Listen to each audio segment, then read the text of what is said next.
Morning, this side प्रीति कौशिक और आज हम करने जा रहे हैं rights and powers of company auditor remaining part 2। 6 से 10 तक के जो राइट्स एंड पावर्स हमारे कंपनी ऑडिटर के रह गए हैं उनको आज हमने कंप्लीट करना है। ठीक है,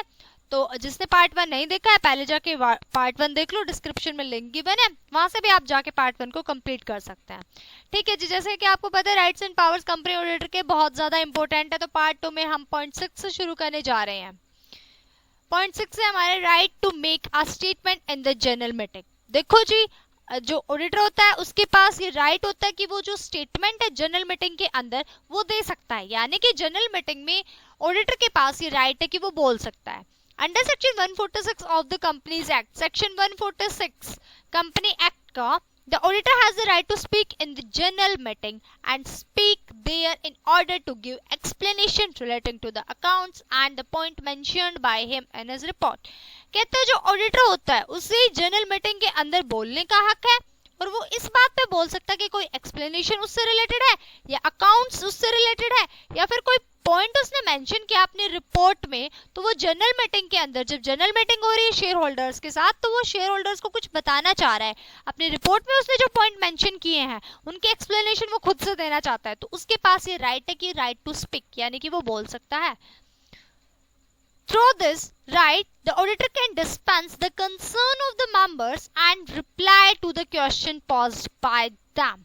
तो जो ऑडिटर होता है उसके पास ये राइट होता है, यानी कि हम यही बात कर रहे हैं कि ऑडिटर के पास क्या राइट है। तो जनरल मीटिंग के अंदर अब ऑडिटर आ तो गया, पहले हमने जब एक पहला पॉइंट किया था 5th पॉइंट, तो इसके अंदर हमने यही डिस्कस किया था कि जो ऑडिटर होता है उसके पास नोटिस रिसीव करने का और मीटिंग को अटेंड करने का राइट होता है। तो जो अब हम पॉइंट कर रहे हैं इसके अंदर हम कह रहे हैं कि उसको जो है अपने बोलने का हक होता है और जो क्वेश्चन उससे मेंबर्स करने वाले होते हैं, यानी कि मेंबर्स उस पर कुछ क्वेश्चन पोज करेंगे, यानी अगर मेंबर्स के माइंड में, शेयर होल्डर्स के माइंड में कुछ क्वेश्चंस आ रहे हैं, अगर वो अपने क्वेश्चंस अराइज करना चाहते हैं, मतलब ऑडिटर से कुछ क्वेश्चन पूछना चाहते हैं, तो ऑडिटर के पास ये राइट है कि वो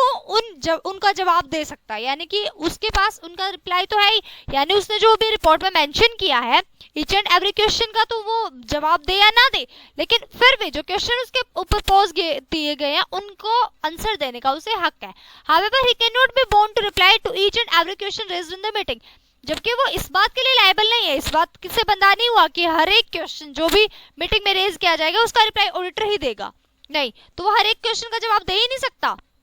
The auditor does not have the right to speak on matters other than those which concern him। जो राइट्स, जो भी मैटर्स ऑडिटर से रिलेटेड नहीं है, तो ऐसे मैटर्स के बीच में ऑडिटर नहीं बोलेगा, यानी ऑडिटर के पास राइट बोलने का है लेकिन केवल अपने मैटर के बीच में। ऐसा नहीं है कि वो बीच में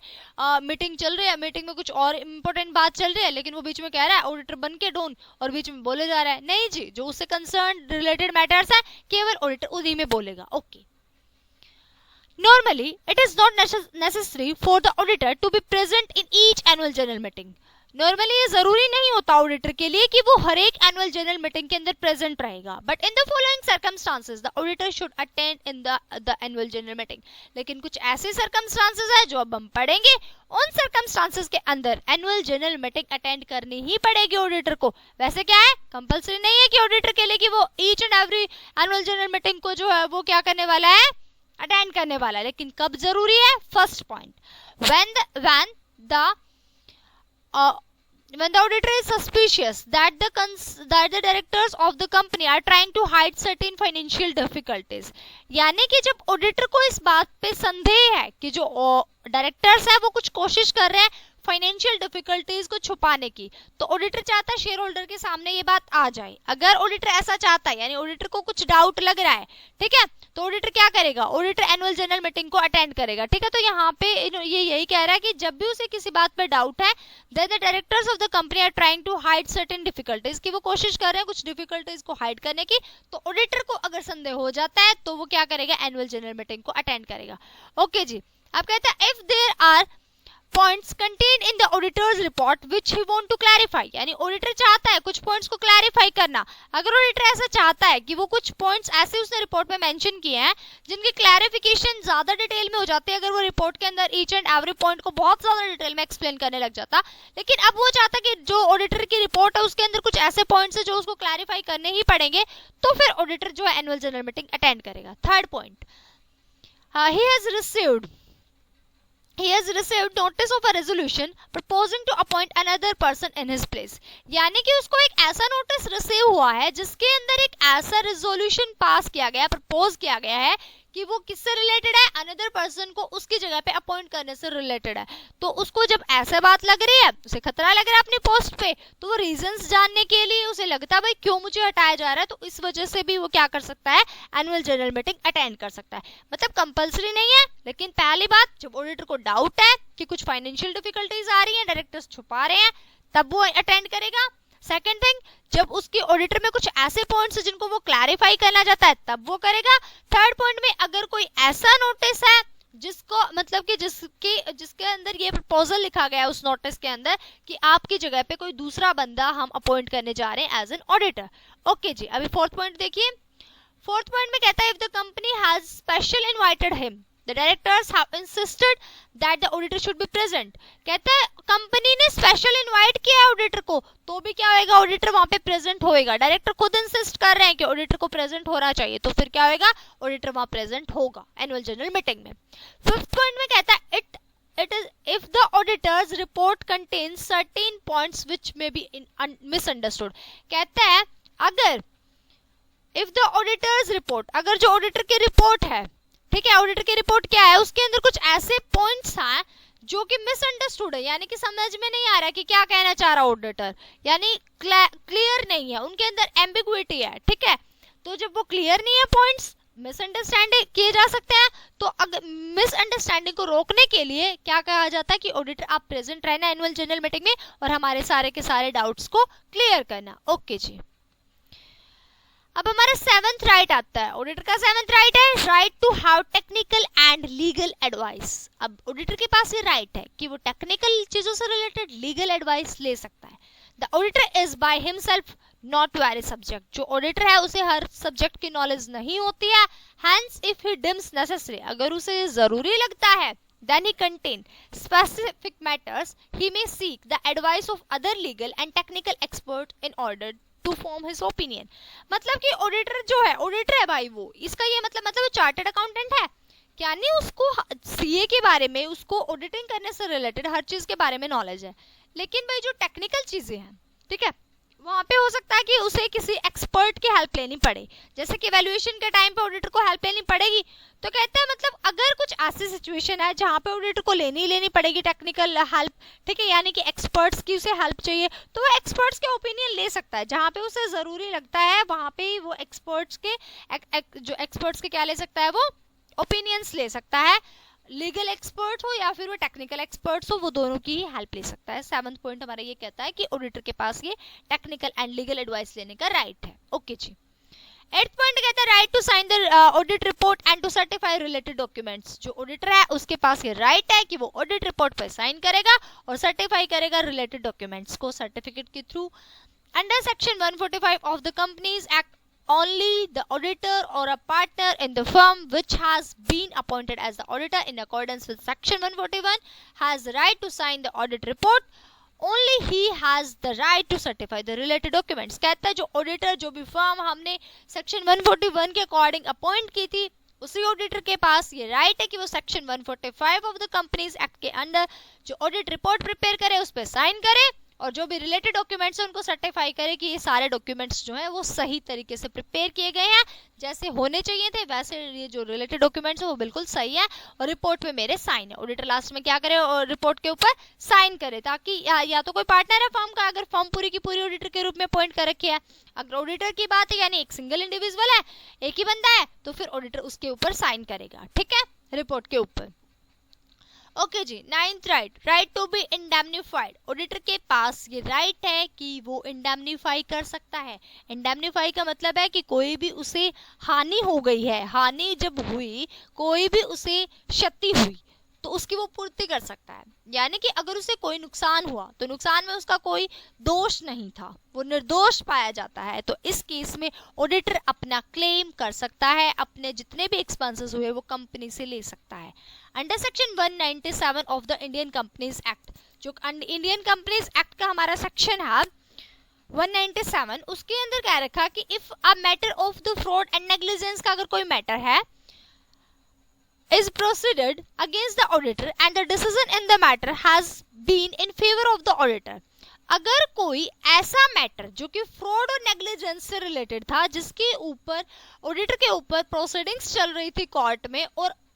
जो डिसीजन आता है कोर्ट का वो ऑडिटर के फेवर में आ जाता है, यानी कि ऑडिटर जो अपनी जगह पर ठीक है, अगर ऐसा बात आ जाती है and he has been vindicated, vindicated का मतलब है तो फ्री हो जाता है वो from all the charges, then the expenses incurred by the auditor in defending himself have to be borne by the company। तो क्या होएगा इस केस में, जो भी expenses होंगे वो ऑडिटर के थ्रू इनकर किए गए हैं वो अपने आप से हटा करके कंपनी पे लगा देगा और कंपनी को वो पे करने पड़ेंगे, खुद को वो डिफेंड कर लेगा। According to section 463 the courts में also order full or partial reimbursement of the expenses incurred by him in such a case if he files the application for the same regardless of the fact that the case was decided against him। देखो जो case दिया गया था, यानी court में जब case गया तो वो किसके अगेंस्ट में गया था, वो गया था ऑडिटर के अगेंस्ट में, लेकिन हुआ क्या आखिर में जब फैसला आया कोर्ट का तो ऑडिटर जीत गया केस। जैसे ही केस जीता ऑडिटर, तो जितने भी एक्सपेंसेस हुए, यानी कि कंपनी के जितने भी एक्सपेंसेस हुए बियर करने पड़े, मतलब ऑडिटर को ये सारी प्रोसीडिंग्स करते टाइम जो भी एक्सपेंसेस बियर करना पड़ा ऑडिटर को अपने आप को डिफेंड करने के लिए, खुद को ये प्रूव करने के लिए कि मैं ठीक हूँ, तो ये अब ये सारे के सारे एक्सपेंसेस जो है वो बियर करेगी हमारी कंपनी। ठीक है जी, ओके जी। अब हमारा लास्ट पॉइंट आता है, हमारा 10th पॉइंट है राइट टू रिसीव रेम्यूनरेशन। जो ऑडिटर है उसके पास ये राइट है कि वो रेम्यूनरेशन जो है रिसीव करेगा।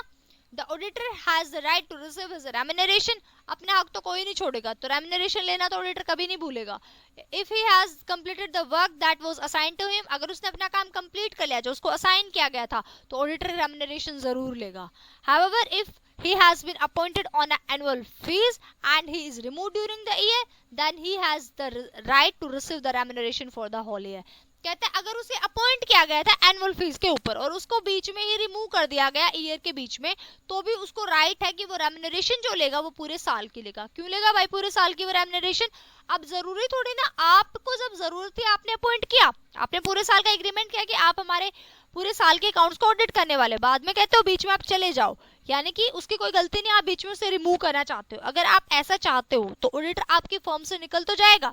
लेकिन जो रेम्यूनरेशन लेके जाएगा वो पूरे साल की लेके जाएगा, क्योंकि जरूरी थोड़ी ना है निकले हुए ऑडिटर को, यानी कि उसको उसी साल का मिले या ना मिले, और मिल भी जाए तो अगले का अपना है। अब तो उन्होंने तुम्हारा काम खुद से नहीं रोका ना, तो रेम्यूनरेशन रिसीव करने का ऑडिटर के पास राइट है। तो ये लास्ट पॉइंट था हमारा राइट टू रिसीव रेम्यूनरेशन, और इसी के साथ हमारे सारे के सारे राइट्स जो है कंप्लीट होते हैं। तो कह रखा है apart from the above mentioned rights, जो अभी हमने ऊपर राइट्स पढ़े, इनके अलावा the auditor has the fundamental right to assume that each and every one of the employees of the company is honest. कहता है जो ऊपर वाले राइट्स दिए गए हैं तो ऑडिटर के पास एक फंडामेंटल राइट होता है ये अज्यूम करने का कि जितने भी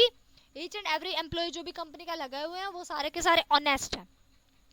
This is based upon the principle that each employee is honest until it is proved that he is dishonest। और ये एक बेस प्रिंसिपल भी है कि हर एक एम्प्लॉय जो है वो ऑनेस्ट ही होगा जब तक वो डिसऑनेस्ट प्रूव नहीं हो जाता। The article of association of the company and the directors cannot limit the right of the auditor in any manner and nor can they be reduced in any manner whatsoever। Any provision to this effect is void ab initio। कहता है कि इस बारे में directors जो भी rights हमने अब ऊपर पढ़े हैं इनको ना तो वो कम कर सकते हैं ना ज्यादा कर सकते हैं, मतलब कि अगर वो जो भी चाहे वो ना लिमिट लगा सकते हैं ऑडिटर के राइट्स पे, ना वो उनको कम कर सकते हैं। जो ऑडिटर के राइट है वो ऑडिटर के राइट ही रहेंगे। ठीक है, तो ये कहना चाहता है कि और कोई भी जो भी ये प्रोविजन है इनका इफेक्ट जो है वो वॉइड अब इनिशियो है, जैसे शुरू हुआ था तब से इनका इफेक्ट जो है देखा जा सकता है, मतलब इन प्रोविजंस को चेंज नहीं किया जा सकता। जो लॉ ने प्रोविजन बना दिए, जो अब ऑडिटर को राइट्स मिल गए, उनको चेंज करने वाले डायरेक्टर्स नहीं आ सकते बीच में, वो चेंज नहीं कर सकते, जो है वो राइट्स रहेंगे। ठीक है जी, तो इसी के साथ हमारा टॉपिक होता है complete. Thanks for watching. Like, share, comment and subscribe my channel Preeti Kaushik classes. Okay, bye bye, take care, keep watching.